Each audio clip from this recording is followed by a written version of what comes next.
Ask and it will be given to you. Seek and you will find. Knock and it will be opened to you. For everyone who asks receives, and the one who seeks finds, and to the one who knocks it will be opened. Or which one of you, if his son asks him for bread, will give him a stone?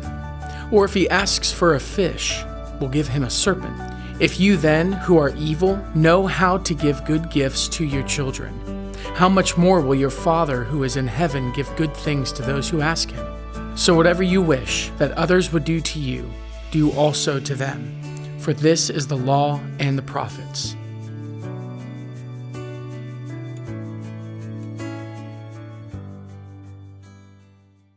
Good morning. It is good to see all of you here this morning. To those online, good morning as well in the chapel. Hello. My name's Eugene. If I don't know you, I'm glad you're spending this time with me. I serve here as lead pastor, and it's my joy to spend this time with you in Matthew chapter 7. Now, recently I came across a comedy sketch I'd like to share with you as way of introduction. This is from a really dated comedy duo. They're called Bert and I. Some may know them. Anyway, they're from Maine, 1950s, 1960s. And in this sketch, these two characters are interacting. One is a stranger, the other is a local. The stranger pulls into town and asks one question. And the question is, how do I get to Mollinocket? Mollinocket, apparently a place in Maine. And then the local responds by giving directions. They go something like this. Well, friend, if you want to get to Mollinocket, you want to go west. You get on the turnpike until you get to the toll booth. At that point, you're going to turn north. Well, now let me see. Or you could take this town road and it'll turn to a dirt road here and there, but as long as the river is on your left, you'll be fine. You get to the intersection. At that point, you're going to need to, well, let me think. Or you could take the scenic coastal route that the tourists favor. You just keep going on there until you come to the end. At that point, you're going to, now wait. Actually, come to think of it, you can't get to Mollinocket from here. That's the sketch. Now, I don't know where Mollinocket is, and I don't know how to get there. I'm pretty sure that in that situation, the local just didn't know how to get there, but he was certain that he would know. And since he didn't know, there was no way. And I've been thinking about that this week. Geographically, there must have been a way to get from wherever the sketch started to Mollinocket. But nevertheless, the statement, you can't get there from here, has rattled around in my head, and I think that there is some biblical truth to it, particularly in how we read the Bible. That if you read the Bible and you start with the wrong premise, there is no way to get to the right conclusion. If you start in the wrong place, you can't get there from here. And the problem is we always start in the wrong place. By our very nature, our starting point is always wrong. So what starting point am I referring to? Well, this is from Luther, Martin Luther. And when I speak of Martin Luther, I'm thinking about the reformer, not the civil rights leader, a German. And he gives us the statement in Latin, incurvatus in se. Now, you may think that I did not pronounce that correctly, but in South Africa, that's how we speak Latin. I have no idea how anyone speaks Latin. What incurvatus in se means is curved or turned within itself. And here's how Luther describes it. Our nature, by the corruption of the first sin, being so deeply curved in on itself, that it not only bends the best gifts of God towards itself and enjoins them, but rather even uses God himself in order to attain these gifts. But it also fails to realize that it so wickedly, curvedly, and viciously seeks all things, even God, for its own sake. That's what the writer Luther says when he says, incurvatus inter, you are so curved within yourself, so self-centered, you are so spiritually cross-eyed that it doesn't matter what you're looking at, you're always staring at yourself. That's the experience spiritually, is to be preoccupied with me and mine in every given situation. So when I deal with the good things that God has, I'm naturally inclined to see them through a selfish lens. When I think about God, I think about Him in my own terms, for my own ends. That's our natural state. That's our starting point. And if that's our starting point, you can't get there from here. The moment we begin with that, everything gets curved. Everything becomes self-serving. Even this passage, maybe particularly this passage. We are in the Sermon on the Mount in chapter 7, and Jesus has been preaching for a while now, and if you've been with us through this journey, you've experienced the weight of Jesus' words. When Jesus speaks, He keeps laying these expectations that are enormously heavy. It's a standard that is so high, so beyond our reach, we feel inadequate to the task. Time and time again, when we hear what Jesus expects of us, it seems beyond us. And then you get to these words: ask and it will be given. Seek and you will find. Knock and it'll be open to you. For everyone who asks receives. And the one who seeks finds. And the one who knocks, it will be opened. Man, this sounds great. After all the weights and loads that have been put on our shoulders, now we're being told, hey, all we need to do is seek and you're going to find. Knock, the door is opened. Ask, and you will receive. Well, if your starting point is that you're curved within yourself, when we read this, it doesn't take much for us to start thinking in a fairly mercenary term. There are goodies on the table, and those goodies can be mine. If only I desire them, approach them, claim them, ask them. God intends for me to have these goodies. It's about my satisfaction, my fulfillment, my desires being met, my needs being exceeded. And after all, God's very character is on the line here. In verse 9, we're told that, or which one of you, if his son asks for bread, will give him a stone, or if he asks for a fish, will give him a serpent? If you then, who are evil, know how to give good gifts, how much more will your Father in heaven give you? Wow, so here is the contrast. You who are evil are generous to your children. You're sacrificial to your children. You delight in indulging your children. Not perfectly, not consistently, but there is delight in it.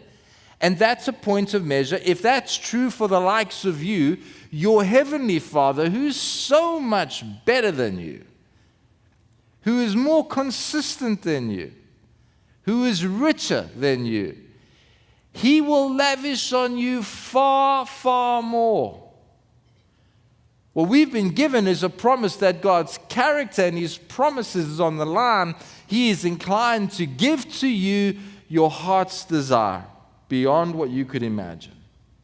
How much more will your Father who is in heaven give you good things to those who ask Him? When we start with the preoccupation on self, we read this in terms of appetite and fulfillment. We keep reading. Verse 12, here's the golden rule. So whatever you wish that others would do to you, do also to them, for this is the law and the prophets. So however you want to be treated, treat other people that way. Right? The implication being that if you treat people well, they'll treat you well.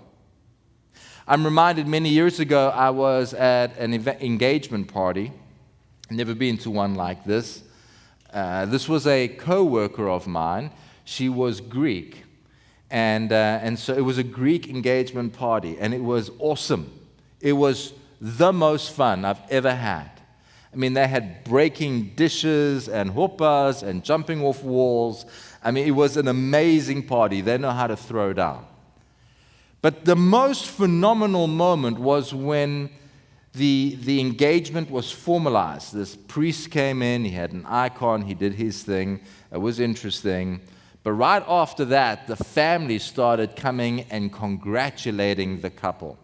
Now, in my family, when the family comes, we're talking 5, 6, maybe 8 people. In this Greek community, half the restaurant lined up. And they all walked through and they showered this couple with affection. There were hugs and lots of kisses, and then came the gifts. On the guy, they started pinning cash. On the girl, they started putting gold. I mean, she had these necklaces. And you could see that each person had to outdo the one before, because this is all public. I mean, it just went on and on. In the end, like, he looked like a Christmas tree. She looked like Mr. T. And it was amazing. And I'm looking at this thinking, why am I not Greek? I was born into a German family. Have you seen Germans have fun? But then I had a moment's realization and the anxiety of what it's like to be Greek and to get an invitation to a party like this. Oh no. I'm going to have to put the cash on the outfit. I'm going to have to hang the gold round the neck. And the only consolation is that if I'm exaggerated in my gift giving, when my turn comes, they'll be exaggerated in returning it. But you notice how insular, curved within myself my thinking was? That I would need to be generous so that I would receive. The motivation isn't for the person, it's for my own satisfaction. You can't get there from here. If you start reading this text from the assumption that you are the center of the universe and your soul is curved within itself, so much so all you see is yourself and your own appetites, your own needs, your aspirations. Everything starts and begins with me and mine. You're going to become very insular. You're going to become quite mercenary. And so God Himself becomes a means to your ends. People are mechanisms that you can manipulate for your own benefit. And what ends up happening is you live life and all your relationships are monetized. Not necessarily for cash, but for privilege, for offers, for some kind of obligation that's owed. Everything you do becomes scrutinized to the outcome. This whole passage leads you into what is known as the prosperity cult, where we're told just name it and claim it. Ask for it and God's obligated to give it to you. Provide for others and you will get in return. And so love yourself well and therefore you will do right by others. But you're only doing right by others because you love yourself first. This is simply not the place to start. If we're going to read this passage rightly, we need a new starting place because you're not going to get there from here. And the right starting place is in chapter 5, where Jesus says, chapter 5, verse 7, "Blessed are the merciful, for they shall receive mercy." Blessed are the merciful. Blessed meaning those who are given fortune, but also those who are happy. The happy people. The people who feel satisfaction, who feel delight in their life. People who know what human flourishing is firsthand. These are the people that are merciful. And to be merciful isn't just to withhold judgment, but also to provide, to intercede on behalf of another, to see their need and to provide for it. Because if you do this, what you will end up having is mercy yourself. You do these things so that you can receive mercy. But it starts with empathy, not appetite. I look at others with a sense of empathy. I appreciate their predicament. I realize their need, and I empathize with it. Now, what does empathy look like? Well, already, if we go back to where we were in chapter 7, verse 12, the golden rule says, "So whatever you wish that others would do to you, do also to them." That's empathy, if you start in the right place. The question is, where do you fit in that equation? So whatever you wish that others would do to you, do also to them. The reason you are in there is at a point of reference. You're not the object. So when you come across someone in a predicament, what you need to do is empathize. Join them in that space. Enter into their anxiety. Imagine yourself in their circumstance. Not so that you get any benefit, but that you know how to respond. When I encounter someone who is in a predicament and I enter into their place with an intent to be merciful, I have an awareness, okay, this is their situation. This is their pain and their anxiety. If I were there, I would respond this way. And then I know how to respond, and so I do so. And at that point, I start acting much like Christ, who saw us in our calamity and came to earth, took on our form, lived among us, walked a mile in our shoes, as Ryan said last week, experienced life on our terms. I mean, it's the most beautiful picture of empathy, where he didn't just imagine himself in our predicament, he entered into it so that he might provide a way out for us. What was the upside for him? Well, there really wasn't. It was an expression of love and merciful. He was merciful to us. That's what the golden rule says.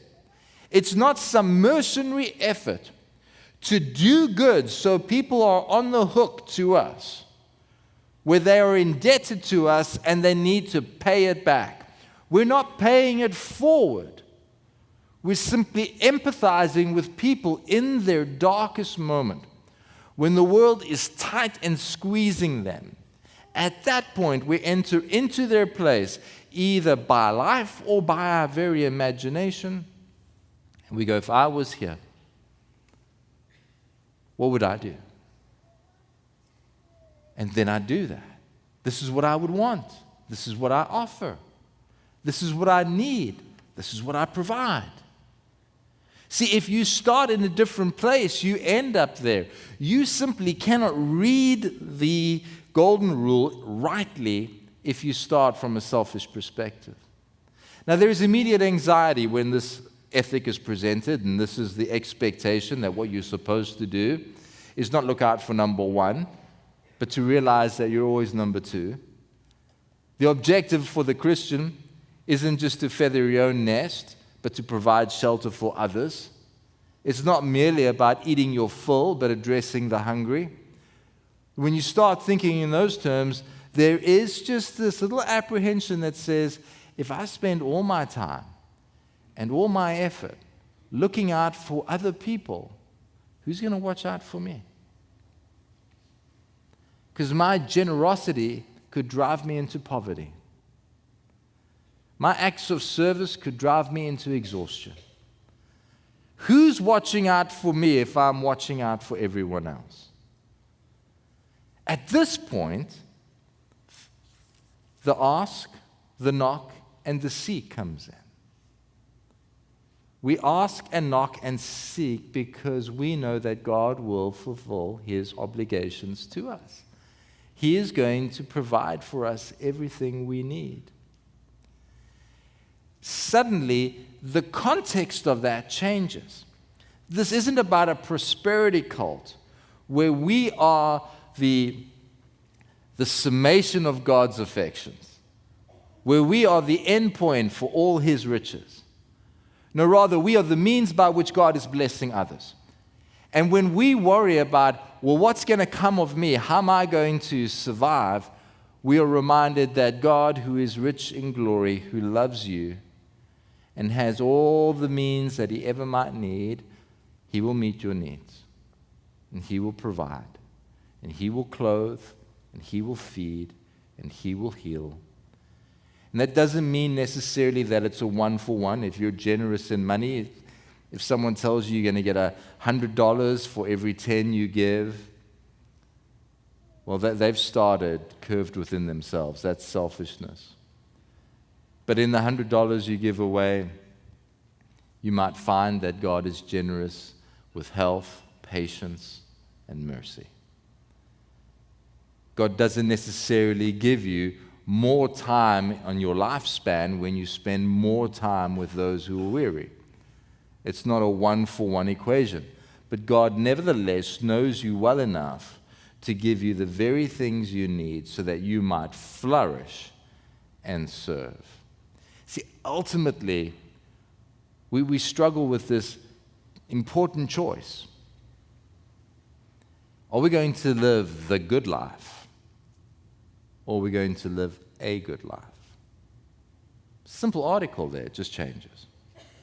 But when you talk about the good life, I mean, that's a life full of pleasure. The good life and the high life are synonymous. They're much the same. If I'm going to live the good life, it means that all my wants are satisfied. Everything I imagine that could be mine becomes mine.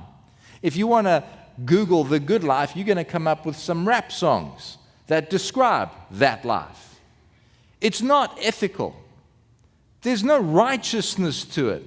There's just unrestrained appetite. That's the good life. And if you start at a point that's curved in on yourself, that's where you're going to end up, seeking the good life versus living a good life. At that point, we're not talking about carnal satisfaction, but ethical development, that we're becoming good. We're living an upright, righteous life. So often, though, when we describe to people, well, we ought to live a good life. We ought to be doing the next right thing. We ought to be choosing to live righteously. It seems like we're offering a meager choice. If you do this, you're going to lose out, but at least you'll feel good about yourself. If you do this, people will think well of you while they live the good life, and at least you can put your head down at night and go to sleep, albeit that your circumstances are kind of terrible. But that's the wrong picture.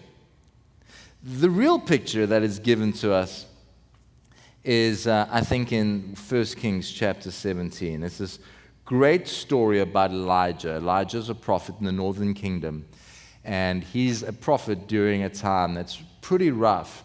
Ahab is the king. Ahab's well known. He's not as well known as his wife, who is Jezebel. She is a real piece of work. She's not even an Israelite. She has no love for God. She's pretty committed to her carnal gods, Baal and Asherah. Anyway, Ahab decides that's not such a bad thing. We'll have a little bit of that in our faith too. So he builds temples. They employ prophets for those carnal idols. And in the midst of all of this, the people's hearts turn away from God. Well, there is this prophet. His name is Elijah. And he is told that he has to speak out against this wickedness. And he does. And God, in his justice, decides that there's going to be a drought. There's no rain. Now, I know we talk about droughts here in the United States, but really have no idea what a drought is. If you want to appreciate what drought looks like, imagine the Mississippi drying up. That's a drought. And that's what happened. There is no water. For a while, by God's direction, Elijah is living by the brook of Kidron. Right? A brook is a creek that's trying to exist. That's a brook. It's struggling. Well, it struggles for a while, and then it dries up. There's nothing more. And so God tells Elijah to go to Sidon, which is up near Lebanon. He's got a long way to go. He gets there, and he comes across this widow. We don't know her name. She's named the widow of Zarephath. And here in Zarephath, he comes across this widow, and he says, I have an appeal. Would you bring me something to drink and something to eat? Right now, this is the ancient Near East. Hospitality is a big deal. You got to do it. It doesn't matter your circumstance. But these circumstances are really acute. It's very severe. And she looks at him and says, all I have left is a handful of flour and a little oil. And I'm just gathering sticks to go home to make our last meal for myself and my son. And then we will die. Now, that sounds melodramatic, but I don't think she's being melodramatic at all. I think this is her reality. Incredibly, the prophet says, okay, that's well and good, but first, bring me something to eat and something to drink, which is really out of touch, right? But this is a man of God directed by God. And she has a choice to make. Do I start with a commitment to me and mine? Or do I believe that God will be merciful to the merciful? And so she goes and she does what this man commands. And she makes her last meal. And she gives it to the prophet. Incredibly, miraculously, that handful of flour and that little oil that she used, it didn't consume all of her stock. She yet still had another handful of flour and a little oil, enough for another meal. And so it went on day after day, month after month, year after year. She never ran out of just the basic ingredients to life. This is the picture we have in Matthew. Ask, knock, and seek doesn't mean I have studded diamonds in my view and that's what I want. God, will you give me? And what God is saying, the ingredients for life will never run out as long as you're exercising a merciful, generous spirit. The encouragement to us is, are we going to live a good life, trusting that God will provide? Or will we choose the good life, seeking to milk out as much from God as we can? Here at Fellowship, we've long and hard looked at those choices. And I've been thrilled over the months and years to see how folks here at Fellowship have time and time again chosen well and chosen rightly. So much so that for a couple of years ago, we decided it was necessary to have someone on staff help us curate and oversee this merciful ministry. So we hired Jeremy, our missions pastor. I'm going to ask if he'll join me on stage for a minute, because I want to get us to be really practical in how we approach these next steps.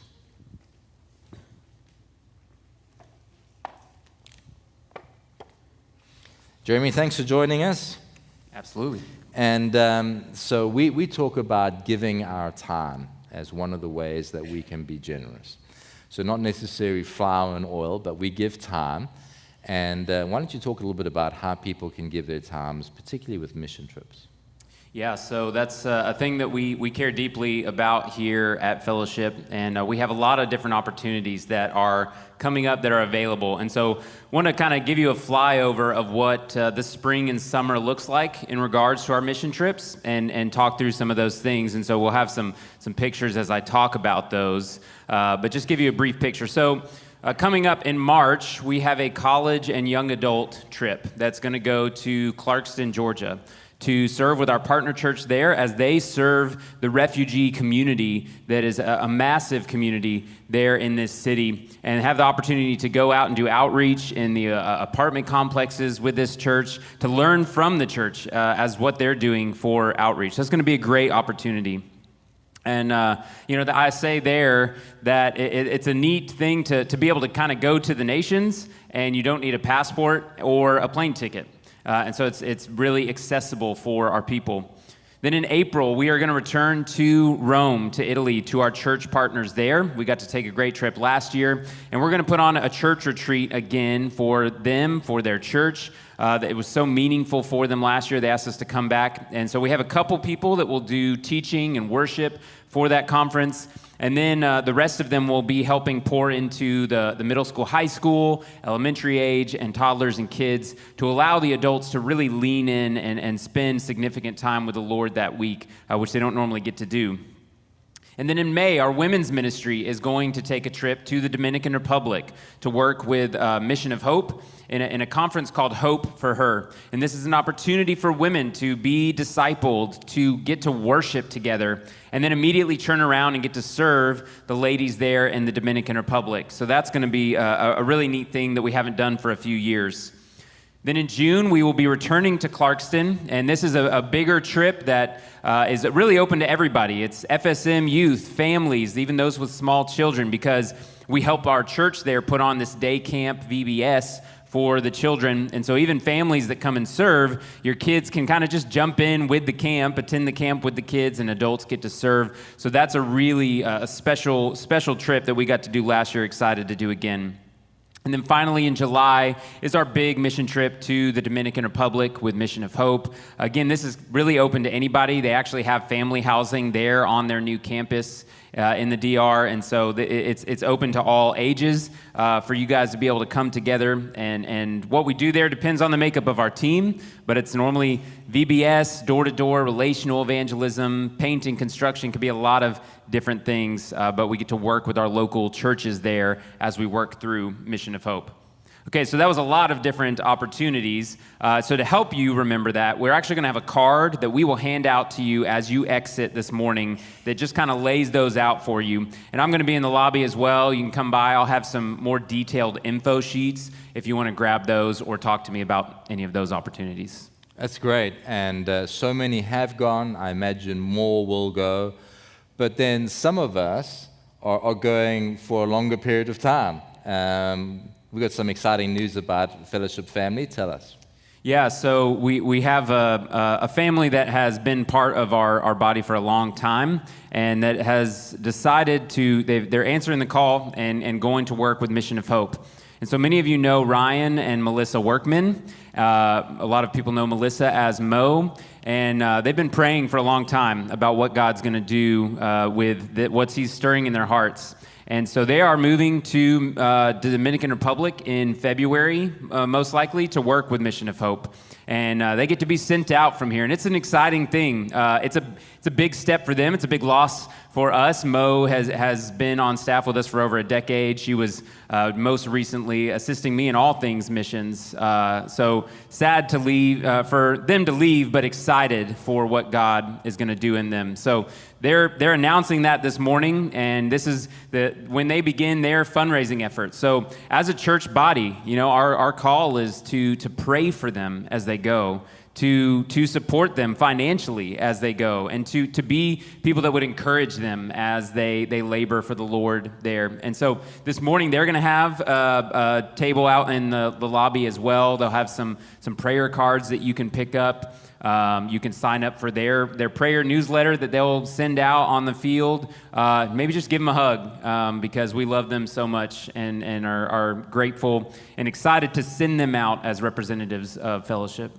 Yeah, I couldn't imagine a better couple for the work that's needed there. So, yeah, the loss is real, but I'm so excited for them and proud for this church that we get to have yet another missionary couple on the field. And then some folk here are aware and they appreciate that we've been funding children in an orphanage in Haiti for many years. And some are also aware that things in Haiti become pretty precarious. So that's resulted in some danger for those children. They've been relocated, and there's a need involved there. Tell us about that. Yeah, that's right. Many of you know about the Sponsor Kids, and many of you are monthly sponsors. And we just found out this past week, danger had escalated around where they were living, so the workers made the decision to move them to a different city. They found a home to rent right now where the kids are staying, and they've got security, praying to go back to where they are. But in all of that, there are obviously extra needs, financial needs, to be able to do what they're doing and renting this home and that kind of stuff. And so we're hoping to help support them in this time. Obviously, our monthly supporters are still continuing to pay for food and all those kind of things they need. But this is a special thing. So this is a QR code up here. There will also be a couple out in the lobby that you can scan and give towards our Haiti Relief Fund. Again, this is something that we can go to meet the need in this immediate time, but praying that this is something that will not be a long term. We're praying for peace, praying for safety for these kids as they're there. I do want to say a thank you. I know I just kind of blasted you with a lot of different opportunities and lots of different ways, and I just say, pray about what the Lord would have you do in that. Don't feel the pressure. You can't fix everything, but Lord, what is my next step? What's the one step I can take? And I would say a thank you for yesterday. So as an example of Fellowship's generosity, we packed our Haiti meal pack yesterday, food that's going to go to these kids in Haiti that need it so desperately. Packed 37,000 meals yesterday, awesome. Which is awesome. It's going to feed over 160 kids for an entire year. That's awesome.